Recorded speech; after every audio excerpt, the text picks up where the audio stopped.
చాలా మంది ఒక విషయం అయితే చెప్తారు, అదేంటంటే బ్రిటిష్ వారు అనేది మన ఇండియాని పరిపాలించకుండా ఉంటే మనం ఇంకా బాగా అభివృద్ధి చెంది ఉంటామని కొంతమంది చెప్తారు. అలాగే మరికొంతమంది ఏమని చెప్తారంటే బ్రిటిష్ వాళ్ళు మన ఇండియాలో ఉన్న సంపదను తీసుకొని విదేశాలకు తీసుకొని వెళ్ళిపోయారని మరికొంతమంది అయితే చెప్తారు. అయితే ఇప్పుడు మనం ఈ వీడియోలో బ్రిటిష్ వారు అనేది మన ఇండియాని పాలించకుండా ఉంటే పరిస్థితులు ఏ విధంగా ఉండేవి అనే విషయాలు మనం ఈ వీడియోలో డిస్కస్ చేద్దాము. ఈ వీడియోలోకి వెళ్లే ముందు నాదొక రిక్వెస్ట్ అండి, అదేంటంటే ఈ వీడియో కనుక మీకు నచ్చినట్లయితే ఇక్కడ కింద రెడ్ కలర్ సబ్స్క్రైబ్ బటన్ మీద అయితే ప్రెస్ చేయండి.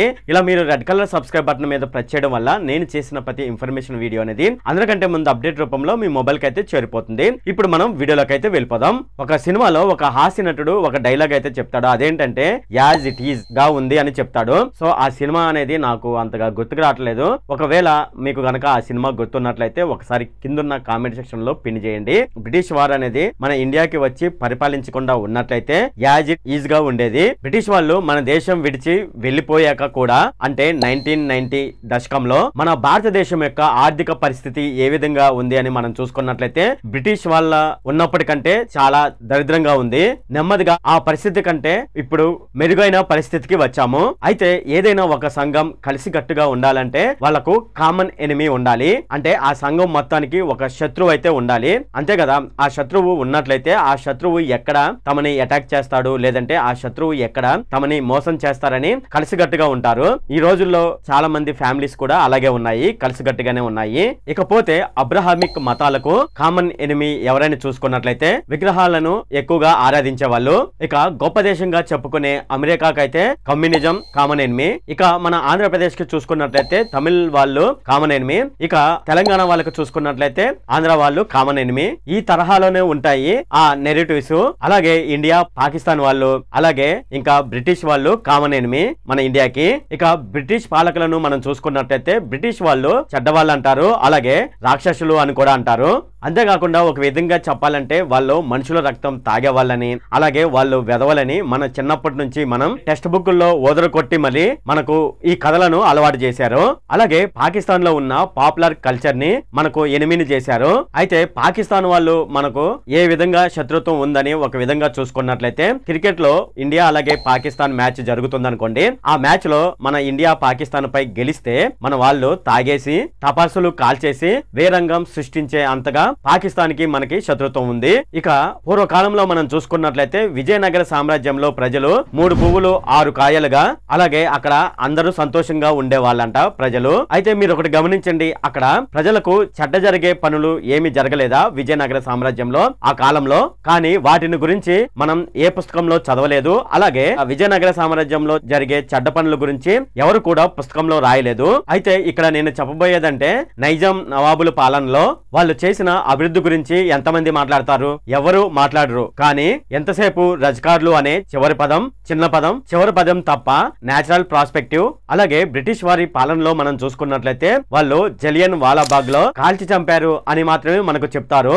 అంతేగాని వాళ్ళు చేసిన మంచి పనులు గురించి మనకు ఎవరు చెప్పరు. ఇక గోదావరి డెల్టా గురించి మనం చూద్దాము. గోదావరి డెల్టాలో ఒకప్పుడు అంటే 1800 సంవత్సరాల కాలంలో అది చాలా వేరుగా ఉండేది గోదావరి డెల్టా అనేది. అయితే గోదావరి డెల్టాలో కరువు అలాగే వరదలతో ప్రజలు చాలా ఇబ్బందులు పడేవాళ్ళు. ఇక ఉదాహరణకి మనం చూసుకున్నట్లయితే 1821 లో 7,38,000 మంది జనం గోదావరి జిల్లాలో ఉండేవాళ్ళు. ఇక 1842 సంవత్సరానికి వచ్చేసరికి 5,45,000 మందికి పడిపోయింది.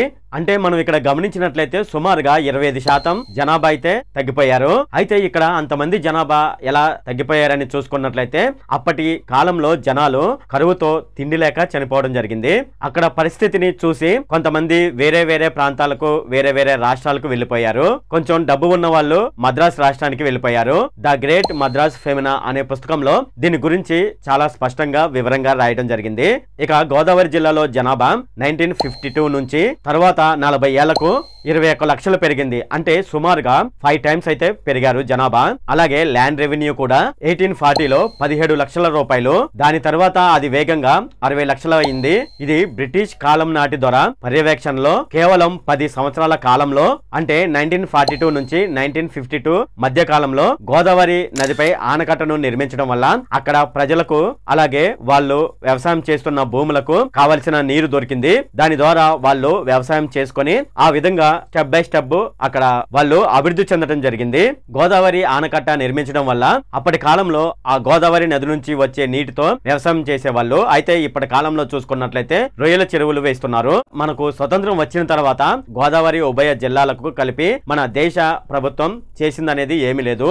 అతడి సినిమా మీరు చూసే ఉంటారు కదా, మహేష్ బాబు హీరోగా, త్రిష హీరోయిన్ గా నటించిన సినిమా. అయితే అందులో సునీల్ ఒక డైలాగ్ అయితే చెప్తాడు. అదేమిటంటే హీరో మహేష్ బాబుని ఉద్దేశించి వాడు ఎంత దుర్మార్గుడైతే అన్ని మంచి పనులు చేస్తాడు అని హీరో మహేష్ బాబును ఉద్దేశించి డైలాగ్ అయితే చెప్తాడు కదా. అలాగే బ్రిటిష్ వారు ఎంత దుర్మార్గులైతే ధవళేశ్వరం బ్యారేజ్ అలాగే మన విజయవాడలో ఉన్న ప్రకాశం బ్యారేజ్ కడతారు, ఎంత దుర్మార్గులైతే ఎయిర్పోర్ట్లు కడతారు, ఎంత దుర్మార్గులు అయితే రైల్వే లైన్లు వేస్తారు. బహుశా ఇదే బ్రిటిష్ వారు పెన్నా నది మీద అలాగే తుంగభద్ర నది మీద కూడా ప్రాజెక్టులు కట్టి ఉంటారు. మనం ఆంధ్రులు అని ఒకసారి మనం మర్చిపోయినట్లయితే బ్రిటిష్ వారు చాలా చోట్ల చాలా నిర్మాణాలు అయితే కట్టారు. ఇక బ్రిటిష్ కాలం నాటి నుంచి మనం బయటకు వచ్చినట్లయితే ఇప్పటి కాలంలో మన ఆంధ్రప్రదేశ్ లో గొప్పగా చెప్పుకునే అలాగే ఎప్పటి నుంచో కడుతున్న ప్రాజెక్ట్ అయినటువంటి పోలవరం, కేంద్ర ప్రభుత్వం పోలవరం తామే కడతామని చెప్పి అలాగే బిల్లులో పెట్టి ఇప్పుడు మేము కట్టాం అని చెప్పి పోలవరం కట్టుకోకుండా ఎగ్గొట్టే ప్రయత్నం అయితే చేస్తుంది మన కేంద్ర ప్రభుత్వం. అంతేకాకుండా తెలంగాణ ఆంధ్రప్రదేశ్ రాష్ట్ర విభజన జరిగినప్పుడు మన ఆంధ్రప్రదేశ్ కి స్పెషల్ స్టేటస్ ఇస్తామని కేంద్ర ప్రభుత్వం చెప్పింది. అయితే ఇప్పుడు మళ్ళీ ఆ మాట వెనక్కి తీసుకుంటున్నాం తూచ్ అని చెబుతుంది. కానీ వీళ్ళను మంచి వాళ్ళం అని మనం అనాలి. ఎందుకంటే వీళ్ళంతా భారతదేశం మీద ప్రేమ కారిపోయే భారతీయ నాయకులు కాబట్టి ఒకవేళ వాళ్ళు ఆ పనులు చేయలేదు ఈ పనులు చేయలేదని మనం అన్నాం అనుకోండి, మనం దేశద్రోహులం అయిపోతాము వాళ్ళ దృష్టిలో. మనకన్నా బ్రిటిష్ పాలనలో జీవించిన ప్రజలకు బ్రిటిష్ పాలన గురించి చాలా బాగా తెలుసు. అందుకే 1857 లో సిపాయిల తిరుగుబాటులో కూడా రెండు వైపులా మనం చూసుకున్నట్లయితే భారతీయులు యుద్ధం చేశారు. చివరికి మనం చూసుకున్నట్లయితే ఇండియన్ ఆర్మీకి కూడా వ్యతిరేకంగా యుద్ధం చేసింది కూడా మన భారతీయులే.